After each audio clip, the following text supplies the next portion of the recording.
Hello, everybody, and welcome in to Cinema Surprise on the Cinementalists. It is October, baby, and we cannot wait for Halloween. We are celebrating every Friday with a horror movie, and you know my first pick of the month had to be sci-fi horror. Today we are discussing Invasion of the Body Snatchers.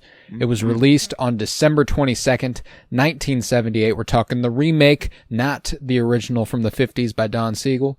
It was written for the screen by W.D. Richter and based on the novel by Jack Finney titled The Body Snatchers and directed by Philip Kaufman, a co-writer, a co-penner of the story for Raiders of the Lost Ark. Fun fact. Yes, indeed. Philip Kaufman, quite the fella for me, with that under his belt. But, yeah, I'm Colton Robertson. I'm joined by Joseph George. What's up, buddy? Oh, what up, what up? Always a pleasure to be here. It's always a pleasure to have you. So I got to show you Invasion of the Body Snatchers. I'll go over a little bit why I picked this movie. Well, first off, I love it. I think it is one of my favorite horror movies ever, one of my favorite science fiction movies ever, and if you pair those things together and you make them one thing, it's gonna work for me, you know? I watched it for the first time about a year and a half ago, almost, in the wake of the passing of Donald Sutherland. I wanted to get something under my belt of his that I had not been witness to, because, you know, I'd watched MASH, I'd watched the Hunger Games movies, but I was like, he was such a legend.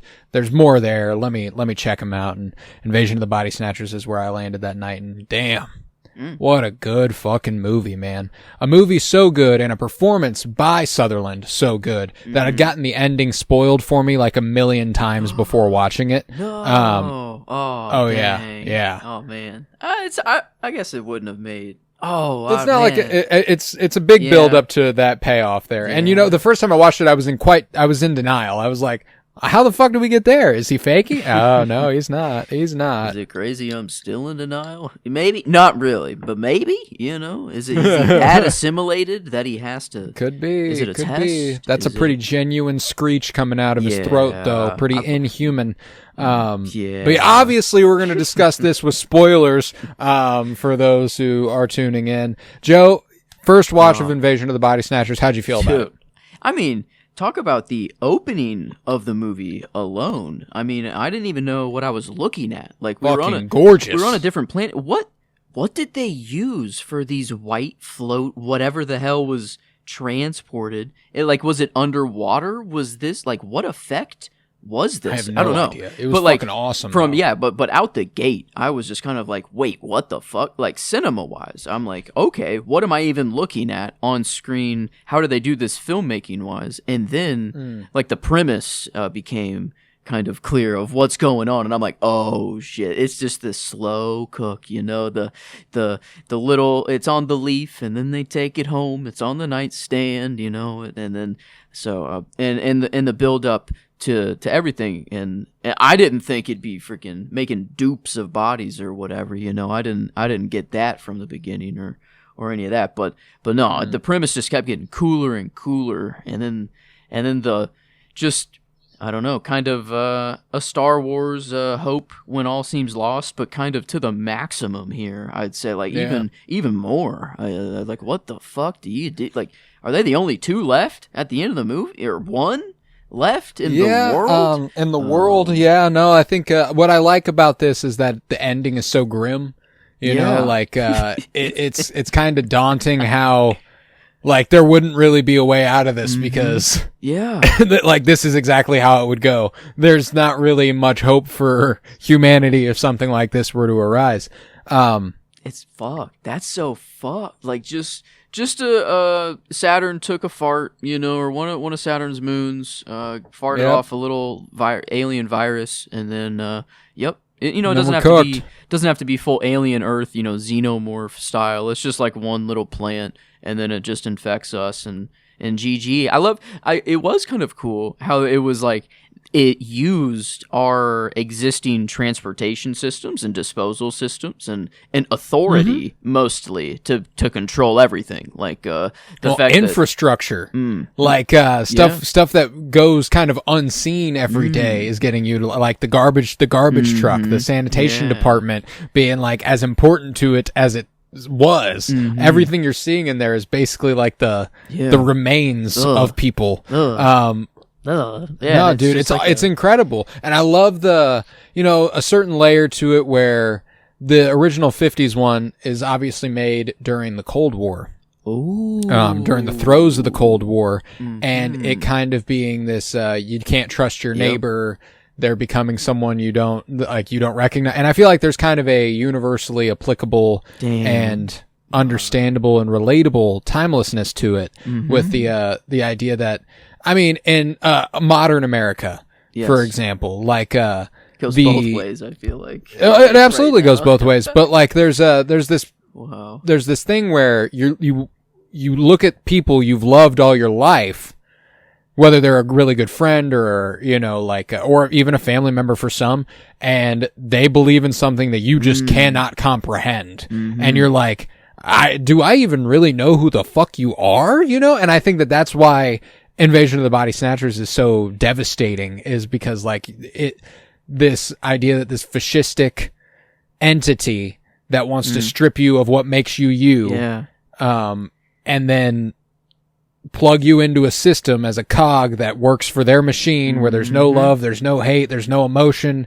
there's just work. Which to a lot, this is why it's fascinating, is because both ways you look at it, if you are a capitalist who hates communists and a communist who hates capitalists, both of you are looking at it and thinking it's the same fucking thing. It's either the woke mind virus or the twist, or the what's the equivalent? Just, I don't know.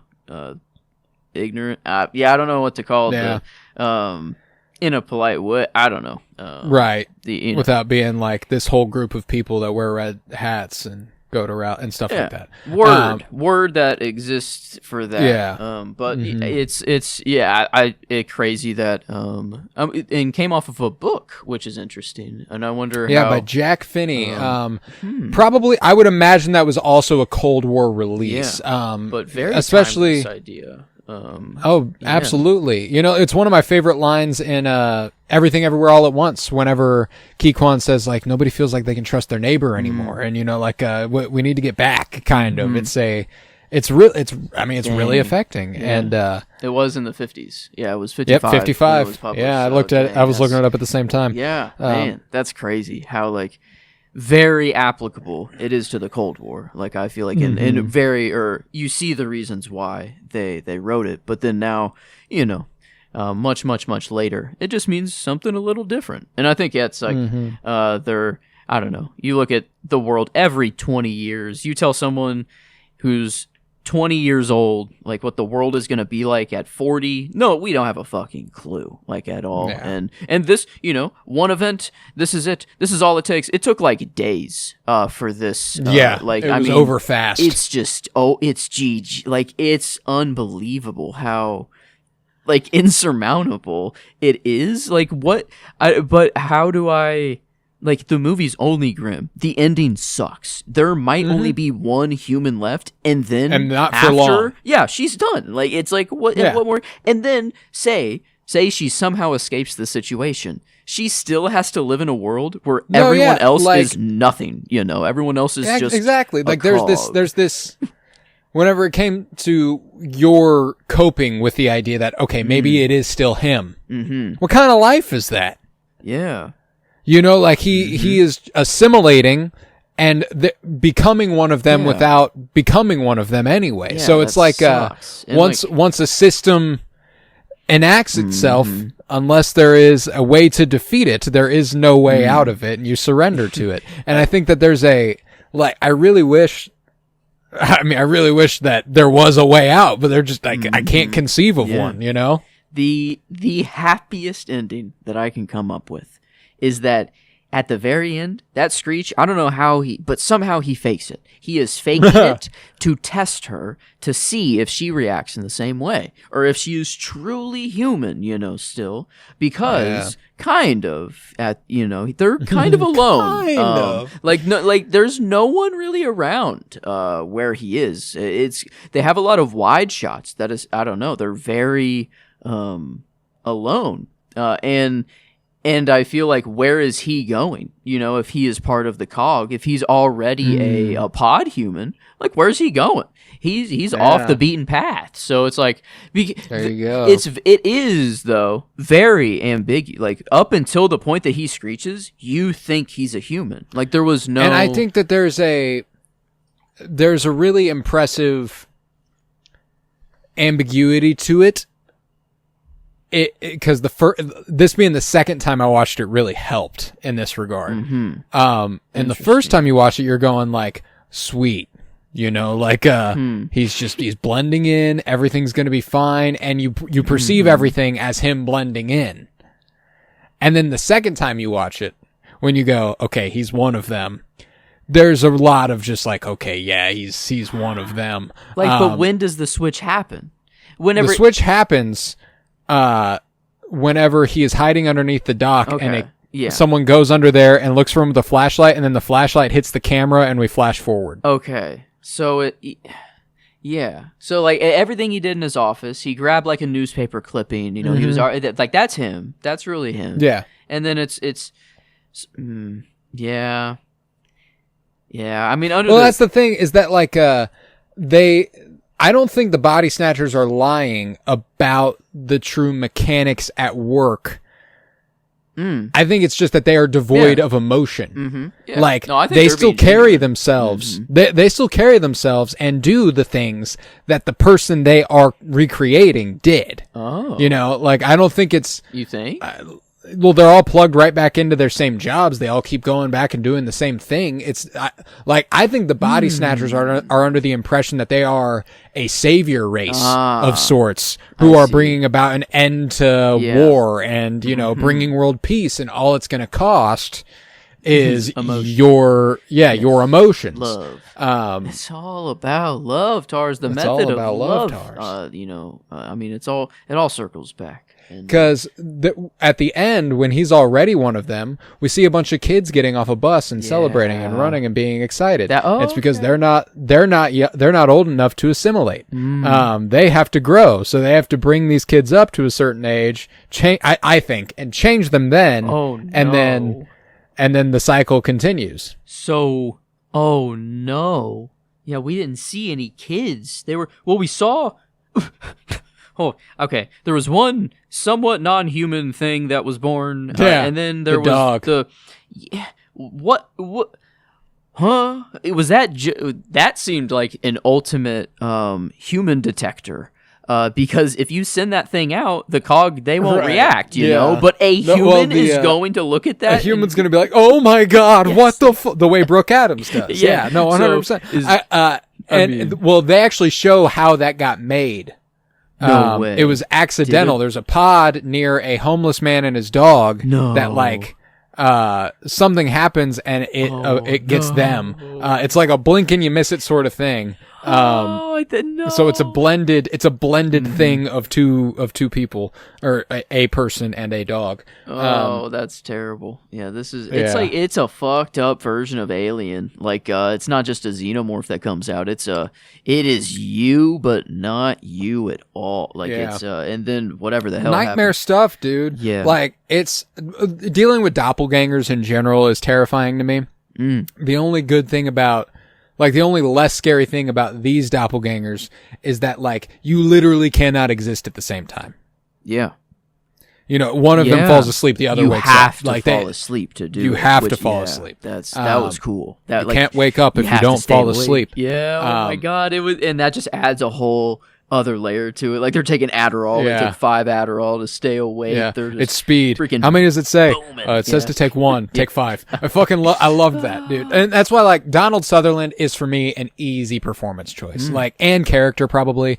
Don't get me wrong. Brooke Adams, incredible. Yeah. I love what she does. One of my favorite actresses, specifically of the year 1978. Funny enough, she was also in the movie Days of Heaven, which is absolutely incredible. Terrence Malick flick. Great movie. But great actress, love her work. We also have Veronica Cartwright in that role as the last survivor. And you connected it to Alien. That is Lambert. the one who basically plays the same role in Alien, where she's just always panicking and screaming. Oh man! Wow. Yeah. Like they were casting Alien, and they were like, "Yeah, we need exactly that. What they're doing there with that." That's awesome. Yeah. And I mean, of course, Jeff Goldblum. You gotta love Jeff Goldblum. Man. Yeah. God damn, is he fine. 170. Was that just a way to get, just to input, like, damn, all right, Jeff Goldblum, all right, whatever. Look at how fucking beastly this man is. Just a fucking Adonis. Especially at the time, dude. Like, don't get me wrong. He's still a really incredible looking man. I once posted online. It was during the promotion for Wicked. Because he's the Wizard of Oz. In the Wicked movies, because of course he is. It's more believable that Jeff Goldblum would be the Wizard of Oz than that the Wizard of Oz would be Jeff Goldblum. I don't know if that makes sense, but it makes sense in my head. I track I track. Yeah, you get it. It was a video of him playing the piano and just kind of looking at this man's like 70. I quoted the video and said, "I want to fuck this man."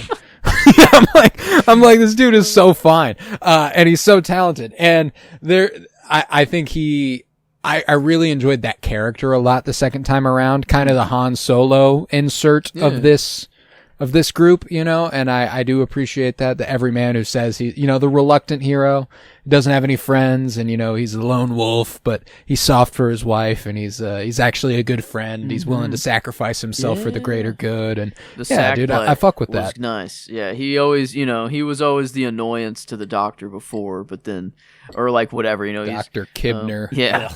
Yeah, come on, dude. Leonard Nimoy, though, another great actor, another great performance. Yeah, knew he was a Skrull, or like, there's so many different things. And it's like, and then, but even what's her name? Not Elizabeth, Nancy. Nancy, I think is like, it's just like they said in the old times, or like, a race born again or something like that. Like it's happening again or something like that. And that put a whole new layer on it of like, wait a minute. Yeah, she says, it's just like when those spacemen came to Earth and mated with the monkeys and created the human race. It's happening again. I'm like, am I, me? Well along the line of one of these things, I hope, like well down the line. Right. We have emotions. So that's a good thing. Good reality check there.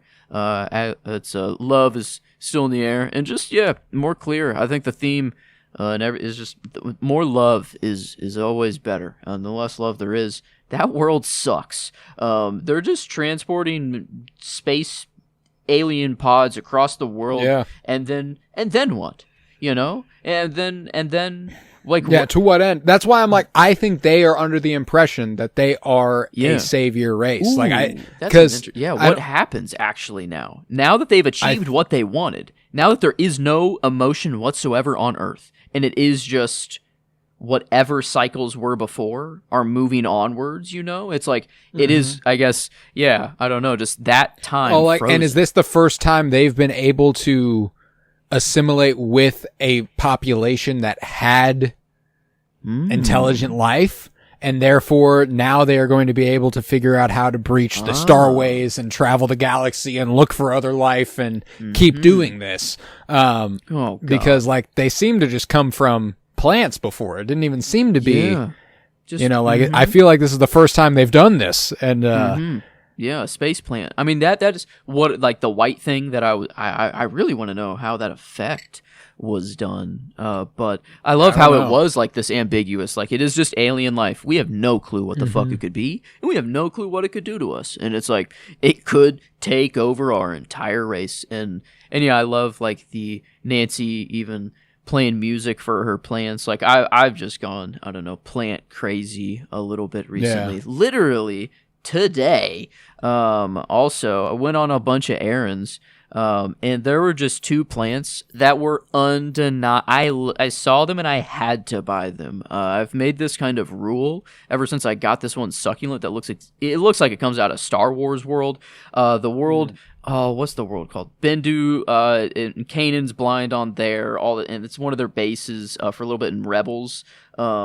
Yeah, I know what you're talking about. That planet, it's like a tree. It like comes out of that planet. I don't know. It's pretty sure it's Chopper Base. I'm pretty sure it's the base. I don't know the planet. But. Yes, but like that. Ever since I see plants that can mimic Star Wars. If I see a Star Wars like plant, I just got to go for it.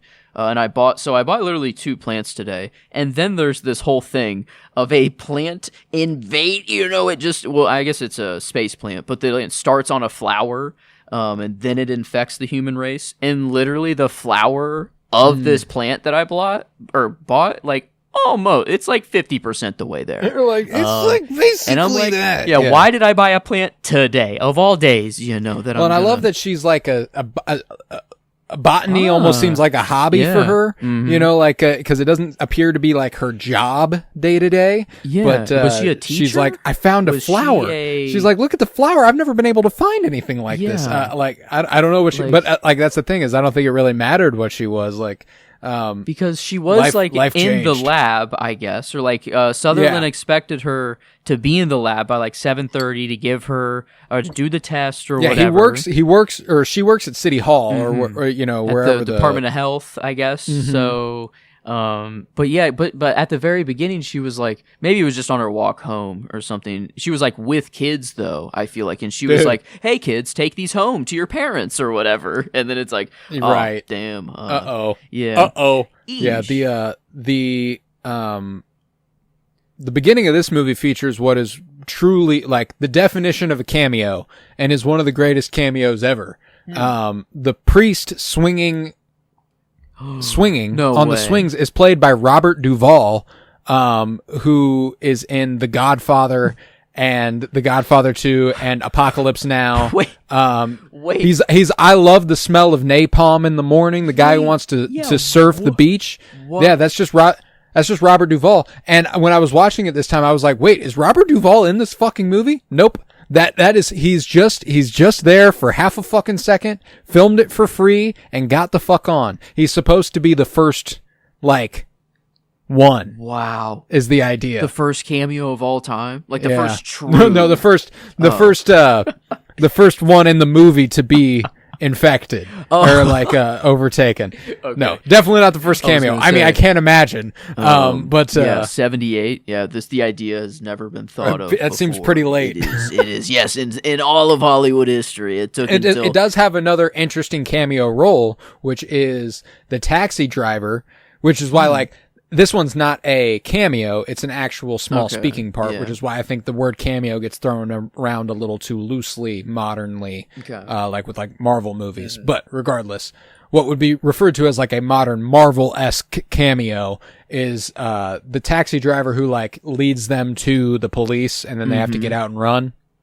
Is played by Don Siegel, who was the director of the original Invasion of the Body Snatchers movie. And was a legendary director, did a lot of incredible work. That's very nice. Yes. Yeah, very cool. That's a cool feeling. But yeah, cinema-wise, gorgeous, dude. Very, very unbelievably good-looking movie. And incredible sound design. Of course, it's by Ben Burtt, who is Star Wars legend. Ben Burtt did all the sound design for Star Wars.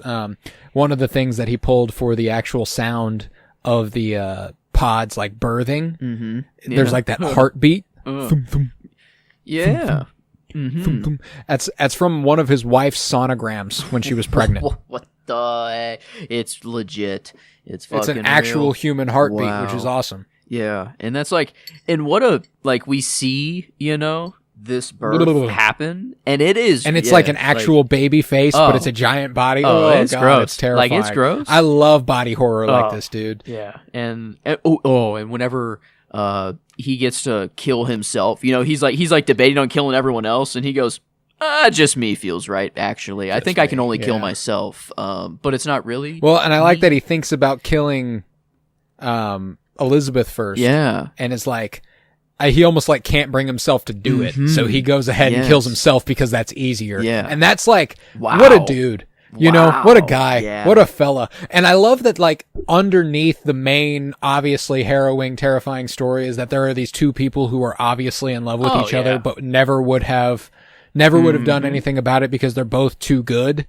and then the universe kind of gives them a fucked up opportunity to like embrace their love, and they do. Hey, your thoughts become your reality, maybe to the Right. maximum degree. You know, they wanted this love so bad that the fucking universe made them the only four said, human "Okay." left on Earth. So you know, 4 people left at one point, then down to 3 because Jeff Goldblum got snatched, and then she fell asleep. Damn, I mean, come on, dog. Right whenever she's like, wait here in the fucking organic patch of Earth that we are in right now, and don't go to sleep. You know, I was like, God damn it, I don't know. So that was I mean, and I love one of my favorite images is them looking at each other through those reeds, like through the grass, the tall grass, because it looks like, and I didn't get this until my rewatch, it looks like the shattered windshield. I wasn't thinking that. Okay, that's even cooler.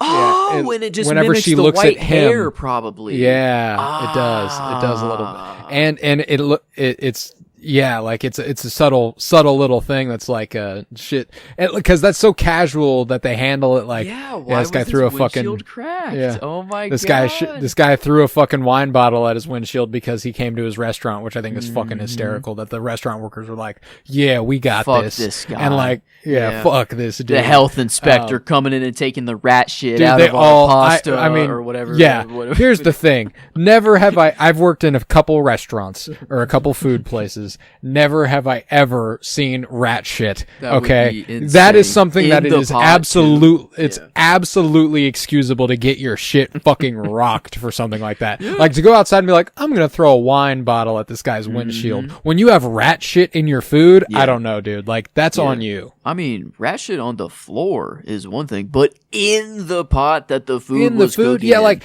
when it comes to food places, you're going to get pests. Like that is just something that, like, whether it's bugs or something, like it's in. You do everything you can to prevent it. Obviously, we live in their world. in your food, you can avoid that. Yeah. Like you got to be aware of that.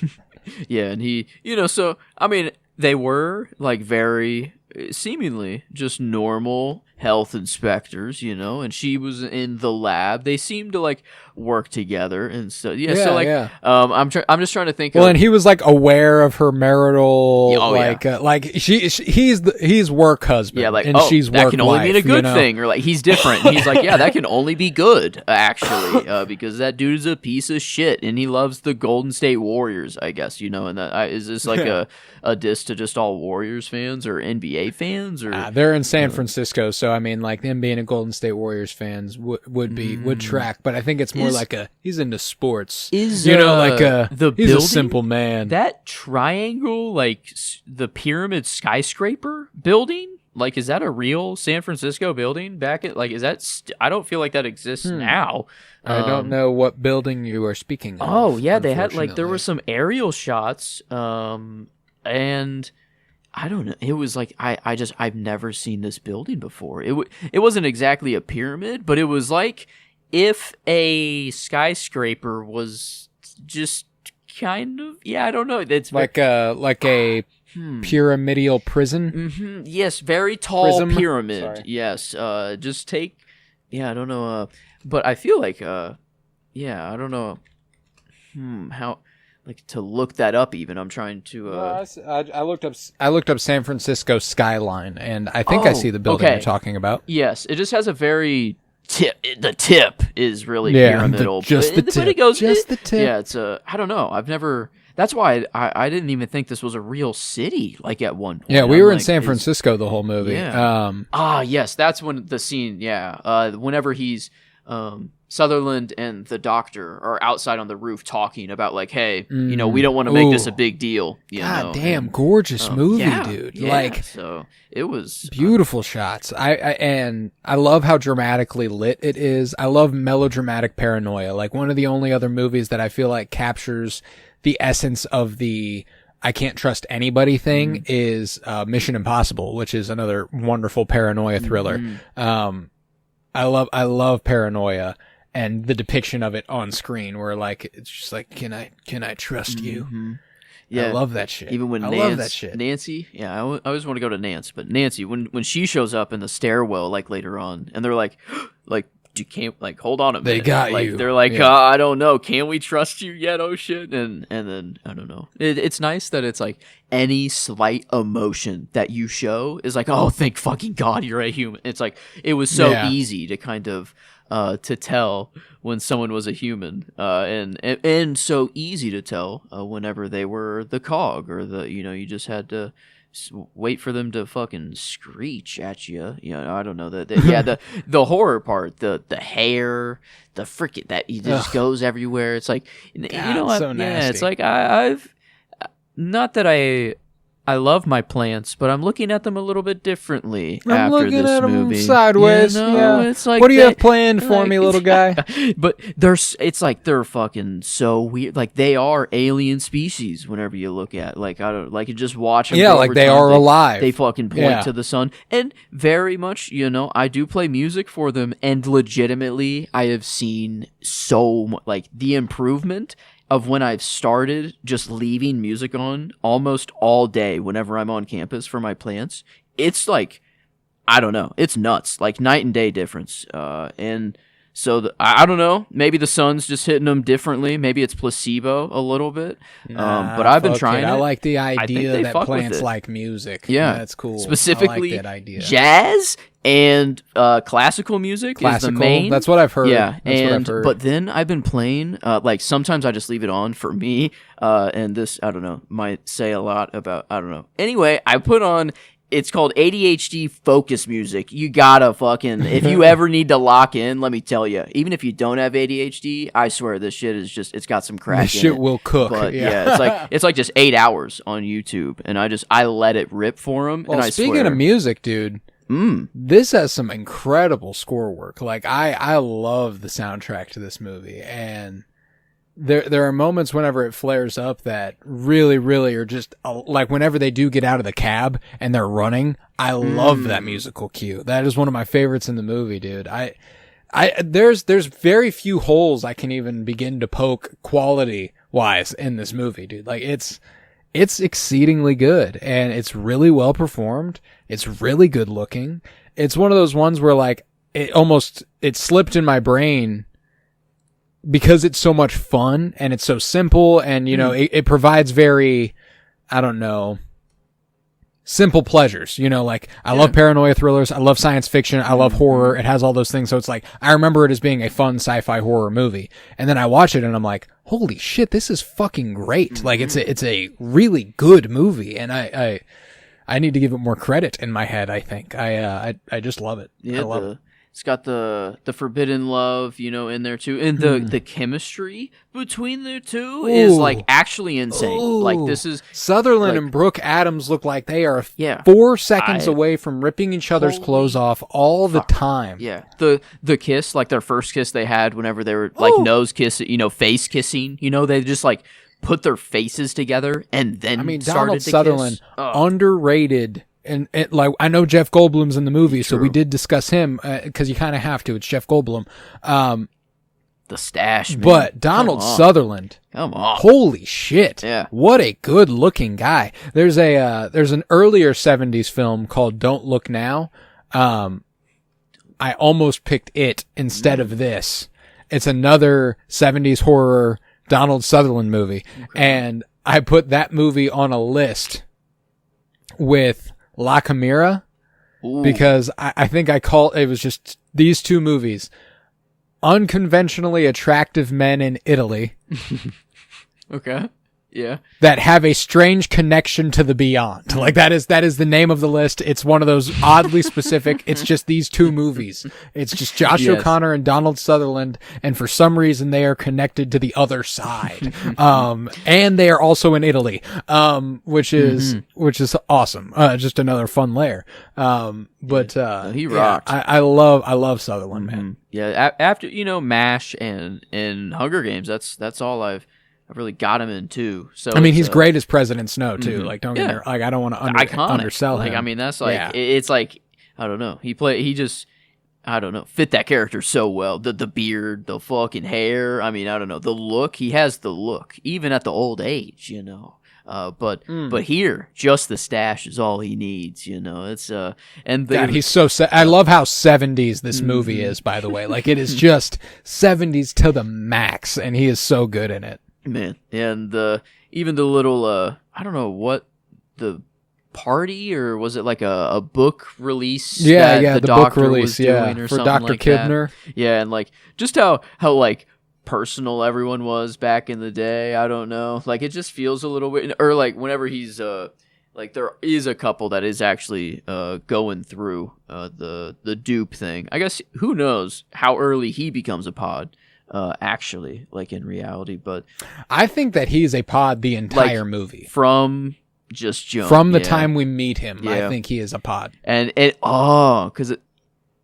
wait, that's really weird, because then like Sutherland really, really wants her to go see him, like really, really bad, and I feel like this is the funnel, like this is the ultimate funnel into I think getting the other person, like, oh, my my partner is feeling weird. Oh, that must mean you're a human still. You're coming to a psychiatrist. Right. Okay. Boom. Thank you very much. Like, you still have feelings. So yeah, I think Kibner is definitely in a position to also sway them in the opposite direction. Like, he's a doctor. He's trustworthy. Like, it's his responsibility in the pod community, as it were, to like go, nah, that's crazy. You must realize how that sounds. Which is why I'm like, they're smart. They're not like, and he is the example of that. It's not like they are a hive mind. They are individuals.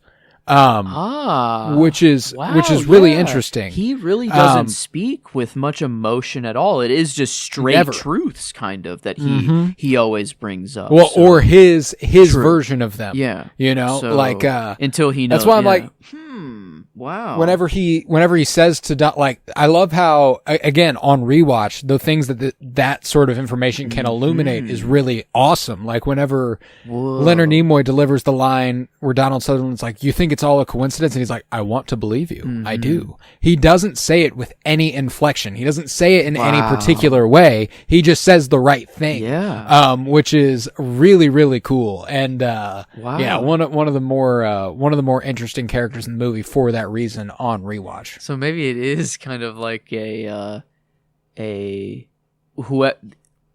intellect really is all that matters. The only thing that will translate is kind of intellect at the end of the day, because logic. Yeah, because Jeffrey, the husband, the Warriors fan, he seems to just kind of be like a grunt. I don't know. He's just okay, all right, take my wife. All right, cool. He's just very whatever. So but the doctor can kind of fit in to the real world still and be the true no emotion self, which is like weird. It's actually normal for him as a psychiatrist. Like it's like to be kind of neutral. Yeah. To not present passionately one way or the other. And like I love that they immediately show you Jeffrey in the beginning watching the Warriors game and being very expressive and intimate and excited and all this sort of stuff. Or neglectful, like one way or the other. Like it's not like he wasn't a great husband, but you could tell that he was a human. Yes. And then the second he changes, you're like, oh, yep, this guy's a problem. And it's like obvious.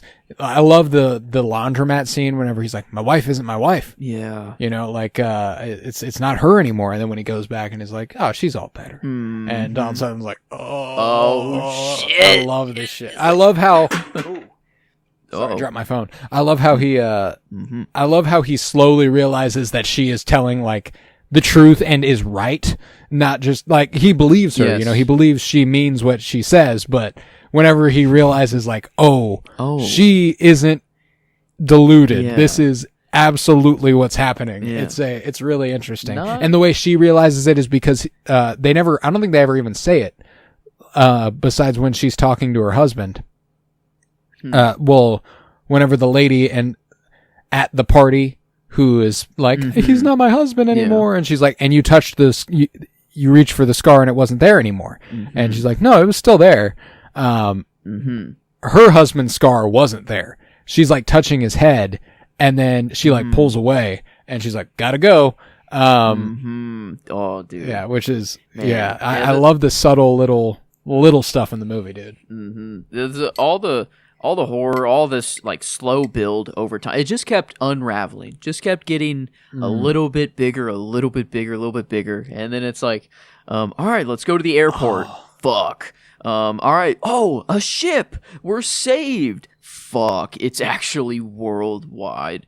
But yeah, no, the way it just gets bigger and bigger, like the like, there's and then it's like they have a factory. They are they are manufacturing these, and like it's over. Like they are going nationwide, and worldwide. Yeah. I mean, crazy enough, right whenever Matthew starts to blow up the plant factory where all the babies are being made, I literally had fireworks going off right outside my windows right when the explosions happened. It was kind of nuts. And for a second, I had to actually think, like, is this real? But which was pretty freaking sick. That is cool. Talk about 40x experience. Yes, the explosions, like, just I'm like, oh man, this is insane. Like, my window is open too, and I see these fire. Like, I'm sitting in the position where I see both of the things happening, and yeah, it was a wild experience there. So I mean, yeah, that's I guess perfect timing. It's football. I guess football fireworks. It's not like we're just lighting random, I guess, fireworks off on a Friday night. I didn't know we did that for our football team, anyways, in Rolla. But I guess we do. S&T, baby, you gotta love it. You gotta love it. I guess, yeah. And it's kind of funny that I live on the opposite side of campus to where the football field is, and I can still like hear the band play whenever like a play goes down or like if something happened. That's how I don't know. I know that we're yeah. I love fight songs. Big fan of fight songs and college football bands. So sick. Like the NFL could do wonders for themselves if they had a fucking band. Like that would be so sick. I would love that. Like home teams got like a section. Can you imagine how big of a fucking band you could put in a goddamn football stadium? That would be so cool. How many jobs is that creating for how many talented people? I would love that shit. Sorry, I know that is not even close to related to Invasion of the Body Snatchers. Connection to the movie though. Say this world is a thing.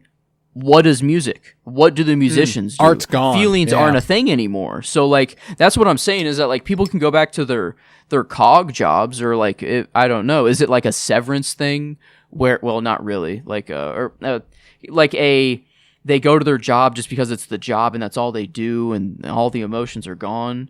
But like yeah, what is an artist? Like someone who was pure painter. Do they paint still? You know, is it like, can you even?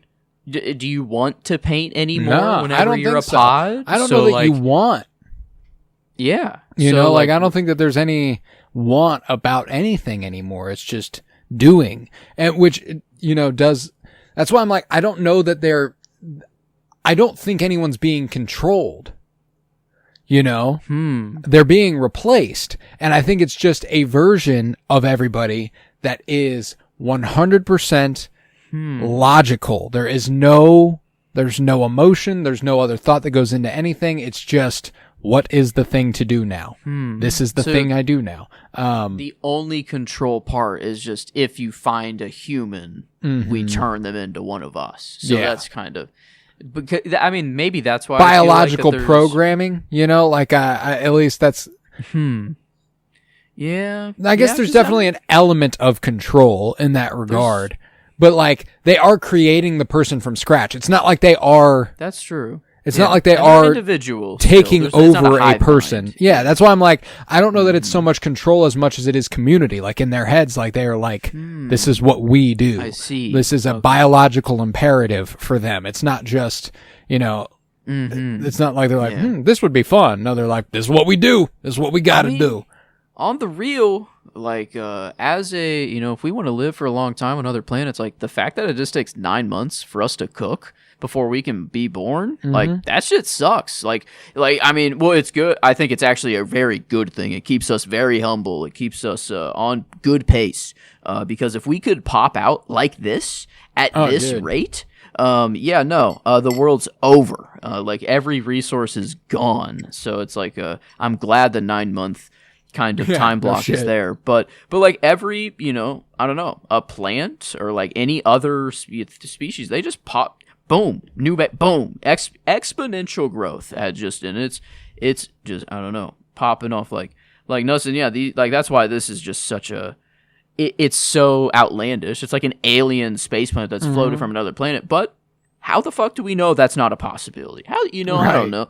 Like, we literally do not know. It's not a possibility. It very well could be, because we wouldn't fucking know if it was. I hate it.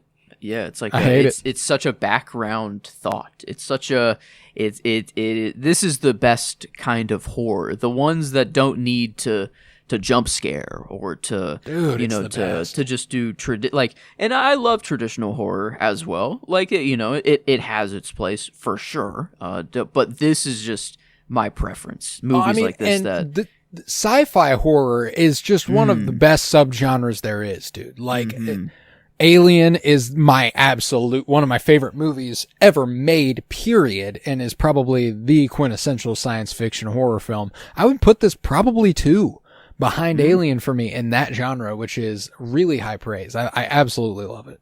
Yeah, science fiction horror. I mean, I don't. Nope. Yeah. Nope is sci-fi horror. That's tough. That's tough for me. Yeah, I love me some Nope. That's Get Out in a regard is even kind of science fiction horror, because not in the traditional sense where it's like aliens. Like it's definitely different, but as far as a procedure that removes your consciousness and puts it in another person's body, that is science fiction. Yeah, no, this is high. I mean, a very hard, I feel like, genre to get right. Like to have, and like maybe you can do it on like one big twist or one big crazy part of just the premise that it is. But like I feel like this just, it constantly kept like innovating, and it constantly just kept unraveling and getting bigger, and like there was always, I don't know, it got grimmer, which is weird because like I'm very much enjoying the movie. It's like, and it's, I think it's because like we're seeing what the world would be like if we didn't have emotion. And it's like, oh, thank God, like thankfully we are all, or most of us still have emotions, and we can think, and I am, I think at one point in my life I was purely logical, and I'm trying every day to trust my feelings a lot more, and lead with that. Logic has its place, but no, I'm a human being. Yeah, you gotta do what you gotta do sometimes, Movies like this, that it's a nice. It might be grim, the movie itself, but kind of just another lens to see, the beauty in what we got. Absolutely, because I think that's I think what's cool about the movie is it reminds you would fight these motherfuckers till the end. Like you would assimilate just to still be you, like to still have that a semblance of freedom, a notion of freedom. You would still do what you needed to. You're rooting for him to be alone in the world. Yeah. You know what I'm saying? Like you want him to be there, even though it means a truly lonesome existence, like there is, because the alternative is also lonesome, and you're not even there. You are. It's a weird.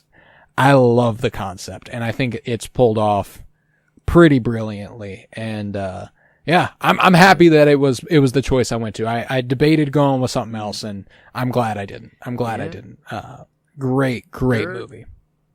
There were, I don't know, that's, I don't know, these choices, somehow, the more we limit, a cinema surprise, I feel like this is kind of October spookery, the harder I have, well, I guess that does make, I don't know, like, or there's way more movies that I have in line, but it's so much harder just to narrow it down to one. No, I'm with you. Especially given that we only have 2 choices each. This is true. That's like, if we were doing a long range, like, it's going to be 12, we're each going to get 6 horror movies. It would be different, you know, like, and, you know, I like to think long term, and I'm like, next October. I love that, like, every year we've done a project, I've been like, well, when we do this next year and the year after that, and so far it's held up. But I just, I'm confident we'll be able to get to do this. Yeah, exactly. You know, exactly. But every single sequel. Yeah, that was, I don't know. That was a workshopped idea for those who are listening. Last Halloween, we had a whole scheduling thing that really shifted everything for us. We were originally going to premiere our podcast, The Cinementalists, in September with the Star Wars trilogy, and then do 5 weeks of horror movies through October. Yes. But what we did is we ended up loading all of the Halloween episodes onto all of the October episodes onto Halloween itself, and releasing the Star Wars episodes in October also, just to give us a little bit more padding whenever it came to recording. And it was a great choice, and it was a lot of fun. So last year we covered The Exorcist, Evil Dead, Halloween, Night of the Living Dead, and what's the last one? Evil Dead, Exorcist, Night of the Living Psycho. Yeah, Psycho. Okay. We thought maybe we would cover all of their sequels because they all have sequels this October, but we decided to shift it a little bit. It's something we probably will revisit eventually, because it's too fun of an idea. Like, the fact that we did it and they all happen to have sequels is too good. But so we'll probably be back to that eventually. But in fact, I think they all have threequels. I think they all have a third movie also, which is fucking crazy. At least. Franchise genre horror. You can do a lot here, which is why it's really cool that Invasion of the Body Snatchers never has, because what else is there to do? It's over. Oh, I guess you can't do shit at this point. Which is, I guess, I love that everyone's had the wherewithal to go, well, you can't pick up Invasion of the Body Snatchers. It's Nobody's like a ever cool tried. world they build. Like, it's the transformation. It's cool, but this is kind of the only story that you can tell, unless humans win somehow. Yeah, like there's I'll spoil the 50s one a little bit. In the 50s one, there's an express moment that should be the end of the movie, and it's basically the end of this movie. And then there's one more scene where it'd be like if this chick turned around and if Nancy turned around and ran away and then found someone with authority who was a human still and got them to call in the National Guard. And then that's the end of the 50s movie. Like, the 50s movie has a happy ending where it's like, we're going to figure this out. If I recall correctly, I might be misremembering that, because I did watch it prior to this by like a year, or maybe 2. So like, I haven't watched that one in a long time. I might be misremembering, but I'm pretty sure that one has a happy ending compared to this ending. But yeah, so pretty big differences. But that's also why, because you can't do anything else with the world, that's why this movie has been made 4 times. With the original 50s version, this version, which is the best, and then a 90s version, and then one in 2007 with Nicole Kidman and Daniel Craig.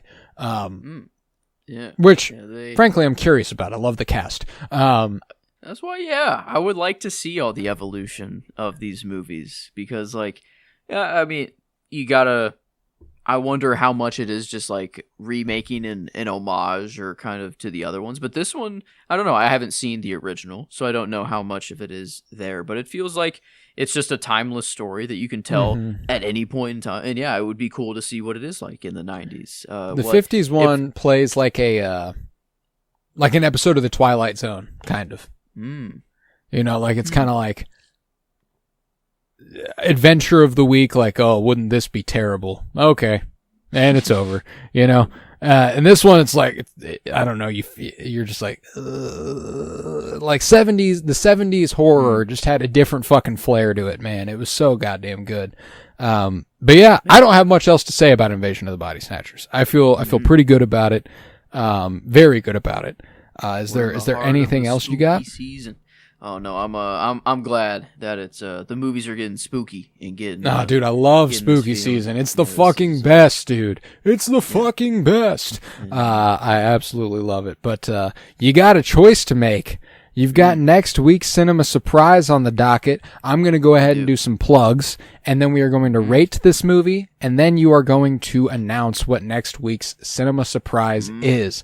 And for those listening, if this is your first time, which, you know, that happens a lot with the movie podcast, the Cinema Surprise rule as it is right now in October is that it has to be a Halloween-esque film. Can be truly a horror film, can be something like this that's more paranoia thriller that has horror aspects. It could be like Hotel Transylvania for all I care, as long as it's like in that vein of spooky film. Dang. However, No, I'm kidding. however, it can't be Hotel Transylvania because that movie was released after 2000. The other rule that we implemented was that it has to be 20th century horror. It cannot be 21st century. Can't be anything after 2000. We are going all 1900s with it. So, he picked Eraserhead in week 1. I picked Invasion of the Body Snatchers week 2. And soon week 3 will be announced. So, if you would, subscribe and like or review wherever you're listening. 5 stars, baby, 5 stars. I want to hear it. You know, like Kiki Palmer says to Brandon Perea and Nope, 5 stars, Angel, 5 stars. I want that. I want that. Gimme that. We have a great time doing the podcast. We want to know that you have a great time listening to it. If you have any requests, if you have any movies that you're like, oh, we would love to hear you, I would love to hear you cover that. Let me know. We get a lot more of that on YouTube than we do anywhere else. You know, YouTube comments where people are like, ooh, you should cover this. And half the time I read the comments and I'm like, why would we cover that? And you know, like I don't, you know, no shade. Maybe we'll get around to it eventually. You know, maybe we will. We're always going to keep it in the back of mind, but, yeah, I would love to hear from you. Leave us a review. Leave us a 5-star review. I would love to hear it. You can listen to our other shows. We've got a Twin Peaks podcast, Baby Fire Pod with me, a Twin Peaks podcast, which is going to be bringing you another episode of The Return next Monday. Twin Peaks The Return, we are into, quote unquote, season 3 of Twin Peaks. If you are a Twin Peaks fan, you got to check it out. If you are not a Twin Peaks fan, you have to watch the show and then listen to our show about it. We would love to have you. More than anything, though, you should watch Twin Peaks. And if you happen to want to listen to a podcast about it, check out Fire Pod with me. We've got you. We've also got Geek with me going on, where pretty soon we're going to be kicking off what is one of the more fun projects we have ever come up with.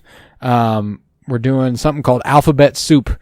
Comic Cooks Alphabet Soup. I'm very, very excited for it.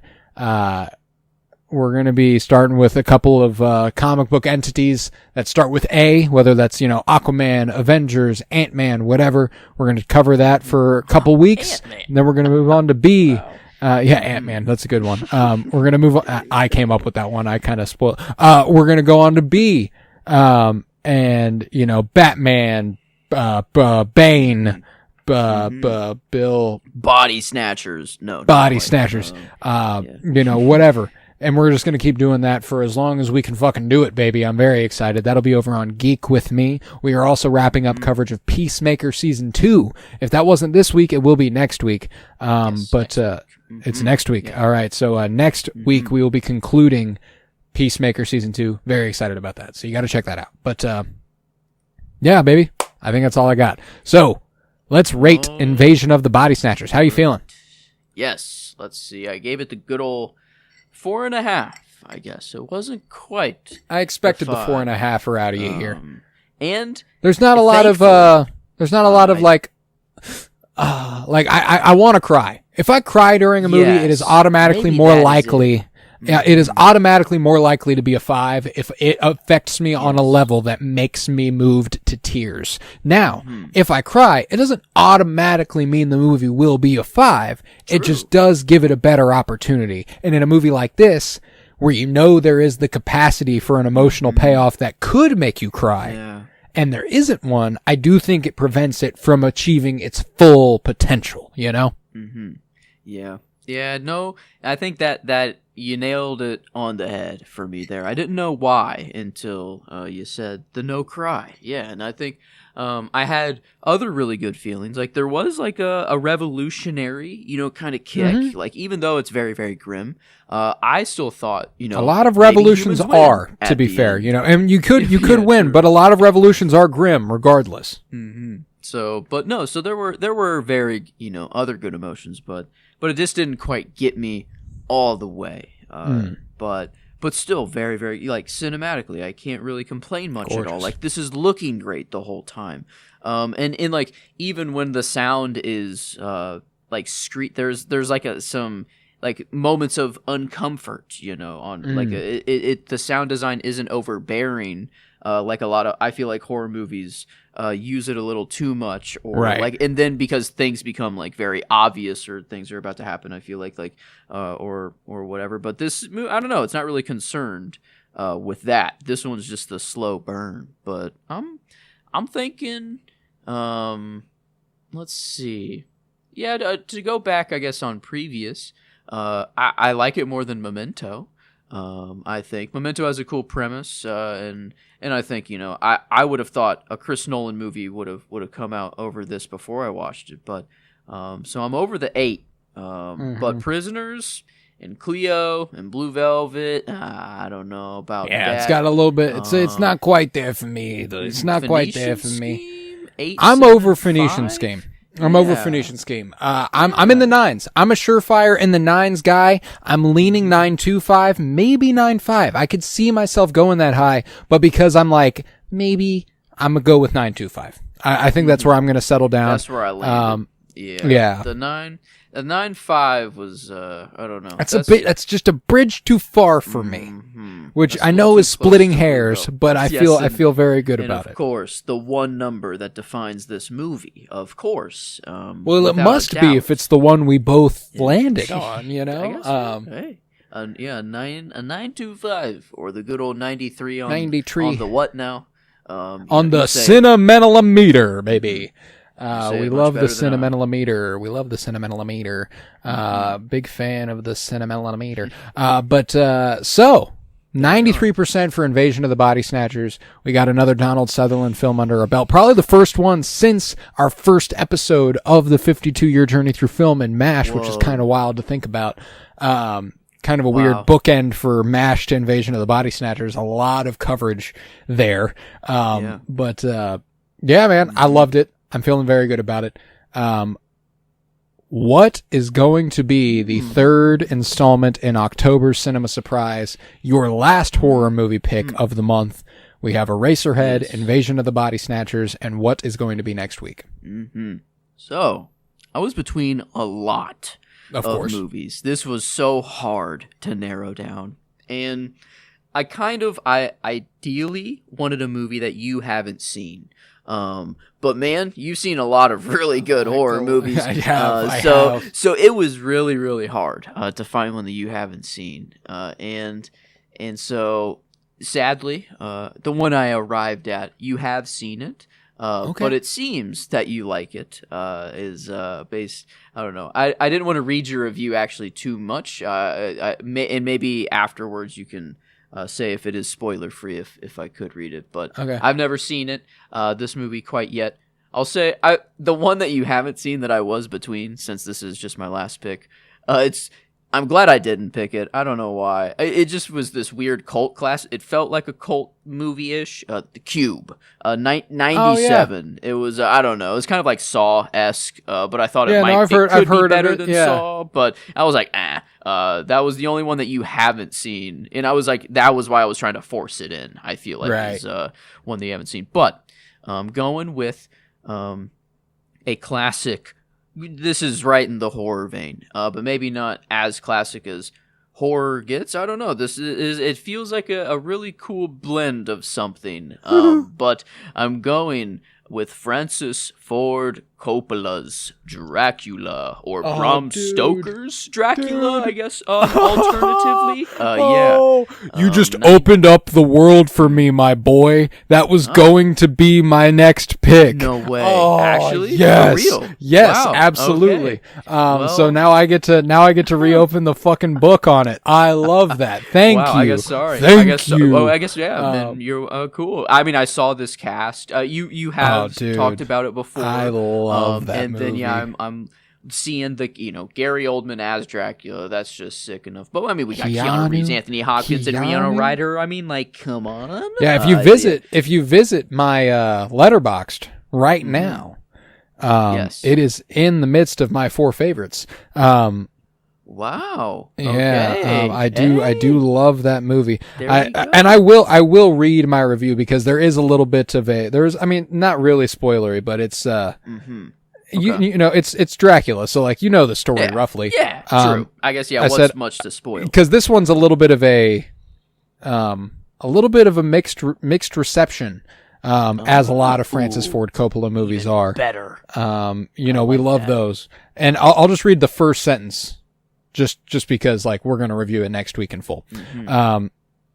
My review begins, I feel sorry for those who don't, but fortunately I fucking get it. That's all. I was like, I fucking get it, dude. It works for me and I cannot wait. I'm so like, the more you built up to it, the more I was like, he picked Bram Stoker's Dracula, baby. Let's fucking go. Yeah. I wanted to go very or just my classic horror-esque story. Yeah. Felt, I don't know, kind of, or it was just not. I don't know. I wanted to get true fucking horror. Yeah, like we're getting classic Halloween character here. Dracula. Yes. Let's fucking go. Like that's that. Yeah. So that was why that was the logic I was going to use as well for the pick was like, it's Dracula, what's not to like? Let's fucking cook with it. It seemed like Dracula with a little twist, or I don't know, like, and I don't it's even know definitely, what to it's definitely a expect. fresh take. It's definitely a fresh take on Dracula. But I'm excited. I'm excited. That opens my world up. I get to pick something else for my last choice, which is a pleasure. I'm very because that was the one. This was the one I was having trouble deciding on. Okay. Wow. My last one was going to be Bram Stoker's Dracula. So like, that was the one I was like, we're definitely covering that. So like the fact that you picked it, just huge for me. But, yeah. So next week, Bram Stoker's Dracula. And if you've never watched it, you obviously can tell I like it. So, you ought to go ahead and check it out. Yeah. We will be back next week with Bram Stoker's Dracula, baby. And with that, I was Colton Robertson, and I was joined by Joseph George. Thank you very much, homie. Oh, thank you for having me. It's always a pleasure to be here, homie. Oh, it's always a pleasure to have you. And remember, now imagine right now I'm doing the most inhuman screech you can possibly imagine. That's going to be my quote for the end of the